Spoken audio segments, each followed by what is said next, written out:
সবাইকে শারদীয় শুভেচ্ছা। আজকে টুঙ্গিপাড়া ইউনিয়ন পতান গ্রামে ধর্মীয় উৎসব ধর্মীয় দুর্গাপূজা উপলক্ষে আমরা এসেছি এই পূজা মণ্ডপে শুভেচ্ছা বিনিময় করার জন্য। আমাদের মাঝে উপস্থিত আছেন ভেতরতলা মৌলভীরহাট মাধ্যমিক বিদ্যালয়ের প্রধান শিক্ষক।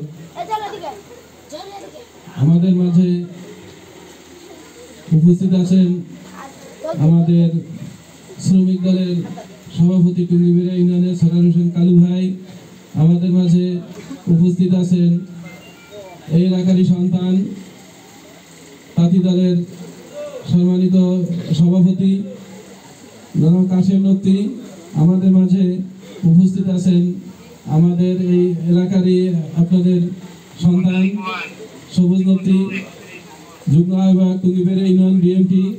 আমাদের মাঝে উপস্থিত আছেন আমাদের এই ওয়ার্ডের সম্মানিত সভাপতি আবু সালে খান। আমাদের মাঝে উপস্থিত আছেন জনাব আনোয়ার মির্জা, যুগ্ম আহ্বায়ক টুঙ্গিপাড়া ইউনিয়ন বিএনপি। আমাদের মাঝে উপস্থিত আছেন আমাদের রাসেল, সভাপতি যুবদল টুঙ্গিপাড়া ইউনিয়ন। আমাদের মাঝে আরো উপস্থিত যারা আছেন আমি সবাই নাম বললে অনেক সময় লাগবে, তো এই জন্য বললাম না, সবাই তো পরিচিত একবার পেয়েছেন। তো আজকের আমরা এই যে ধর্মীয় অনুষ্ঠান পূজা, এটা কিন্তু আমাদের জন্য হয়তো এটা হিন্দুদের অনুষ্ঠান, কিন্তু মুসলমানের ভিতরে কিন্তু এইটা নাই। মুসলমানরা মনে করে এটা আমাদের দুইটা যে পর্ব, যে আমাদের দুইটা যে ঈদ পর্ব, এইটাও মনে করে যে আমাদের একটা ঈদ। তো এভাবেই কিন্তু সবাইকে, সব হিন্দু সম্প্রদায়কে সহযোগিতা করে আসছে বিগত দিনে। আমার বাড়ি তো সোমরাজি গ্রামে, আমার এলাকায় দুইটা পুজো হয়। গতকাল আমরা সেখানে গিয়েছিলাম, তো আজকে আমরা এখানে আসছি। আমরা কোনোদিন ছোটবেলা থেকে মনে করি না যে এটা একটা পূজা মণ্ডপ বা পুজোয়। আমাদের একটা আগ্রহ ছিল যে কোন সময় পূজা আসবে এবং আমাদের আনন্দ খুশিটা সেখানে আমরা উপভোগ করব। এই ধরনের একটা পরিবেশ আমরা কোনোদিন এভাবে চিন্তা করি নাই।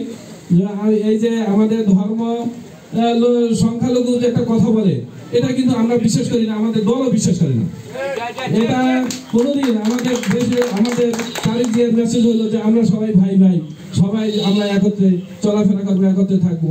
আমরা এই বিগত স্বৈরাচার সরকার, আওয়ামী লীগ সরকার, অনেক কিন্তু আপনাদের ভুল বুঝিয়েছে। আপনাদের সংখ্যালঘু কিন্তু তারা বলছে, আমরা কিন্তু কোনোদিন আপনাদেরকে সংখ্যালঘু বলি না। আমরা মনে করি যে আপনারা আমাদের ভাই, আমরা সবাই একত্রে মিলেমিশে টুঙ্গিপাড়া ইউনিয়নে থাকবো, এইটাই হয়েছে আমাদের একমাত্র অঙ্গীকার। আমরা বিগত 5 তারিখের পর যে একটা সময় ছিল যেখানে দুসময় সবাই চিন্তিত ছিল, আমরা আমাদের এই এলাকার যারা নেতাকর্মী আছে ধুবাকাটি, বাড়িগান্ডি এবং পতাঙ্গের, সবসময় আমরা খবর নিয়েছি যে তারা সবসময় আপনাদের সাথে যোগাযোগ আছে যাতে আপনাদের কোনো ক্ষতি না হয়, যাতে সবসময় তারা ছায়ার মতো ছিল। তো আমরা কথা বেশি বাড়াবো না, আপনারা সবাই ভালো থাকবেন। আমাদের আশা আছে ইনশাল্লাহ আপনাদেরকে আমাদেরকে আপনারা আপন করে নেন, আমাদের এই বিএনপিকে আপনারা আপন করে নেন। দেখবেন আল্লাহ রহমান আমরা ক্ষমতায় আসি, তারপর দেখতে পারবেন যে আমরা আপনাদের জন্য কি করি। এটাই না আমাদের মূল মেসেজ। আমরা আপনাদের সাথে আসি, থাকবো। আপনারা যে কোনো প্রয়োজনে, যে কোনো বিষয়ে, আমরা একটু দূরে থাকলেও এখানে যারা নেতাকর্মীরা আছে সবাই সাথে সবাই আপনাদের যোগাযোগ আছে, আরো থাকবে। যাইয়া যে আমরা কোনো সময় যে আপনাদের কোনো বিপদ আপদে আমরা আসি কিনা সেটা দেখবেন। আমরা সবসময় আপনাদের পাশে থাকি এবং থাকবো। মন থেকে সব মুছে দেন, মুছে দিয়ে সবসময় আমাদের বিএনপির সাথে থাকেন, বিএনপির সাথে থাকবেন, এটা আমাদের কামনা। আমরা আপনাদের সাথে আছি। আমরা দেখবো আমাদের এখানে যে প্রতিষ্ঠাতা স্যার শকুরঞ্জন স্যারের কথা আমার মনে আসে, আমাদের উস্তাদ, তিনি তার একটা কাজই ছিল আমার এখনো মনে আছে যে বাবু কিভাবে এই প্রতিষ্ঠানকে উন্নয়ন করা যায়। সবসময় সে বরিশাল করতো, সে জেলা পরিষদে যাইতো, থানা কাউন্সিল যাইতো, চেয়ারম্যানের কাছে যাইতো, এমপির কাছে যাইতো এই প্রতিষ্ঠান উন্নয়নের জন্য। তার প্রতিষ্ঠানে তার জন্য এই প্রতিষ্ঠানটা এভাবে হয়েছে।